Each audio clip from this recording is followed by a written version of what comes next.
Hi everybody, Dan Illman, Matt Bernier, kicking off the 50-cent late pick 4 at Laurel on Saturday with stakes action. Race number 8 is the $100,000 private term stakes for 3-year-olds going the about distance of 1 mile and a 1/16. Bet this pick 4, bet this nice Laurel card with a DRF Bets account. You double your action when you sign up at bets.drf.com. Bet 100, get 100. Let's meet the field of 3-year-olds. Heck, maybe we'll see a Preakness entrant or two coming out of the private term stakes. Field of 7, Matt, 4 to 5. Morning line favorite is the number 3, Always Mining, riding a 4-race win streak. Now, Always Mining stretched out to a 1-turn mile successfully last time out. Was kind of given an easy lead that day, and he might not have it so easy this time around. No, I think if you want to take a shot against this horse, that is one of the major pieces. The pace situation doesn't look like it's going to be so cushy as it has been for him really in his past 2 races, for being honest.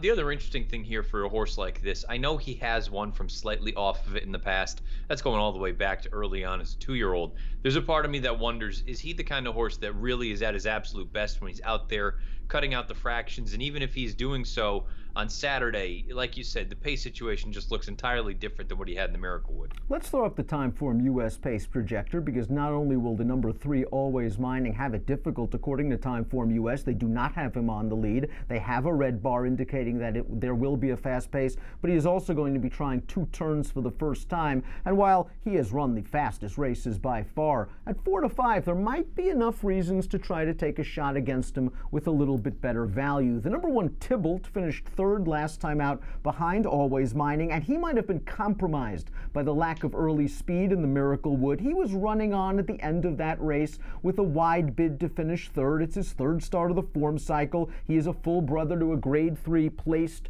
router on the dirt, albeit in an off the turf race, but he's a Kitten's Joy. Isn't he supposed to be a turf horse?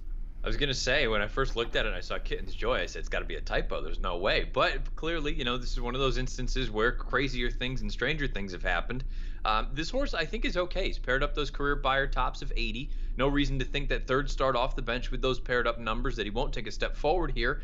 And I like what you brought up, that, if you're going to make a case for anyone exiting that race, the obvious horse is Always Mining, but he had everything go his way. Tibble probably had everything go against him, given the slow pace or the lack thereof. He tried to rally into it. I think that's an okay effort. Also worth noting, the 6th place finisher in that field of 6 was a next out winner with a 77 Beyer. So Tibble, I don't think is totally out of the realm of possibility here. While a bit of a price, the 2 Dixie Drawl is 15 to 1 on the morning line. I wonder if Dixie Drawl could be a key to this race, because this horse has been pressing the pace in both lifetime starts. He is the speed nearest to the inside if Victor Carrasco decides to opt that route and try to go to the front and put pressure on Always Mining. Maiden winner last time out, and the second horse came back to earn a 67 Beyer speed figure in his most recent start. In that race, he took on Hoffa's Union. And like we said, we know what Hoffa's Union did that day with that 97 Beyer, 94, somewhere in that sort of ballpark. The interesting thing with Dixie Drawl, I agree with you. You look at that most recent race, the pace was very, very moderate. Timeform had the internal splits color-coded blue. But you go back to that career debut, he's forwardly placed with red fractions. And it makes me wonder, with that horse basically being the speed nearest the rail like you laid out, I wonder if you need to be aggressive out of there, especially with that very short run. I don't even want to call it a short run. You basically start going into the turn. I think you want to establish that early position, and if that happens, that just adds into that pace. And if he can go to the front, perhaps he's thinking Always Mining, as you mentioned, might be a need the lead type and might fold if not allowed the easy early lead. The 7 Still Dreaming is probably the best bred horse in the race. He is a son of Flatter, but he's a half-brother to Kentucky Derby winner Nyquist, and it was no surprise that he won his route debut 2 starts back at Laurel, going a 1-turn mile, and Graham Motion tested him last time out in the Sam F. Davis, and while he was no match in the Davis, he ran the same race from a Beyer standpoint. Distance is going to be his friend. I think he's going to continue to get better with experience, and heck, if this pace is fast, maybe he comes with a run and lives up to his pedigree. I have to be honest, I'm a little bit wishy-washy on this horse because I picked him in the Sam F. Davis. I thought he was an interesting sort of price in that spot. He didn't do a heck of a lot of running, and my immediate action or reaction coming out of that race was I just didn't think the Davis was very good, and so far it has come up very, very weak. So sure, he's paired up those Beyer tops. Like you say, he should get better as time goes by. He's got top flight connections. I'm just a little bit sort of torn on how good I actually think he is. You're right about the Davis. It has not come back a strong race. Arguably, the best next out horse coming out of that race was Moonster, who finished 8th. He came back to run 3rd in the Jeff Ruby Stakes with a 75 Beyer speed figure. Let's talk about the 6, Red Gum. This horse has won his last 2 races, and it was nice to see him win at this mile in a 16th trip last time out. He is looking to become the 4th black type earner out of this dam, herself a stakes place dirt router. The Beyers are going the right way for Red Gum, but do you think the recent improvement has had a lot to do with the wet tracks he's faced? I think it's hard to argue with that point right now. I mean, he's 2 for 7 overall, 2 for 4, and 4 for 4 in the money on a wet surface. And then something just very, very basic. Go to that run 3 starts back. He was handled by Still Dreaming very, very comfortably. There's a part of me that just doesn't think Red Gum is quite this good. Let's take a look at our top picks for the private term stakes. We respect Always Mining, but we'll try to beat him at a short price.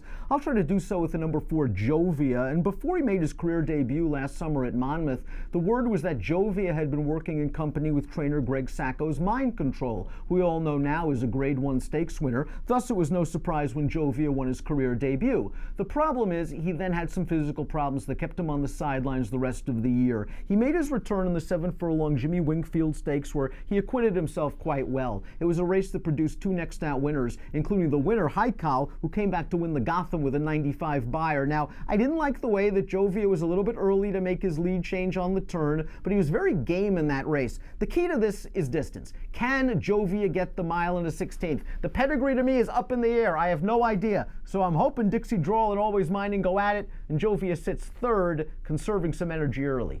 And I think if he is going to get this distance, a mile and a 16th at this kind of configuration where it's a very, very quick run into the turn, I think you want as little sort of variables going against him in a situation like this. And the Shanghai Bobbies, say what you will, I don't know what he'll ultimately be, but it feels like a flat mile, like he was himself, basically a miler. I think that's within the scope. And like you say, look, almost defeating Haikal, we know what he did in his next start, albeit with a big pace to run at. Jovia is very interesting in here, makes plenty of sense, especially that tactical versatility. But if your top pick wins, you're going to make mo dollars as well as make mo sense. Makes sense because I thought in his debut, he didn't really have a lot of pace to run at. It was over a muddy track going a demanding 7 furlong distance, and he showed some professionalism. I mean, this is the son of Uncle Mo. He's got some pedigree. Now he's got to prove it against stakes horses, but he's got some red-hot connections.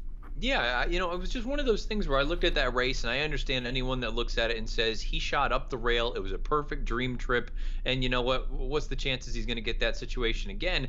I kind of look at it the way you laid it out, where there wasn't a lot of speed that day. I like that he brought himself right into the race. He was very professional, and at the end, his ears were up. I don't think the stretch out in distance is going to be an issue. We'll find out if he really appreciates a fast main track as opposed to the muddy sealed one he had. But I just thought that debut was good enough. The number's going to be there from a price standpoint, and he should get a good pace to run at. I'll take a shot with him. 10 to 1 on the morning line, and I really like the stamina building work since that debut. Working him 6 furlongs, working him 7 furlongs, trying to build up that stamina as he goes 2 turns for the first time. Give me numbers. You got the 5. Makes most sense on top. 5-4-3-2. I'm going 4-3-1-6 in the $100,000 private term stakes, kicking off the 50-cent pick 4 on a stakes-laden Laurel Saturday card. Bet the pick 4, bet the card with a DRF Bets account. With DRF Bets, it's as easy as ready, set, bet. Approximate post time for the private terms. We'll see if Always Mining can make it 5 in a row, 4:43 Eastern. Good luck.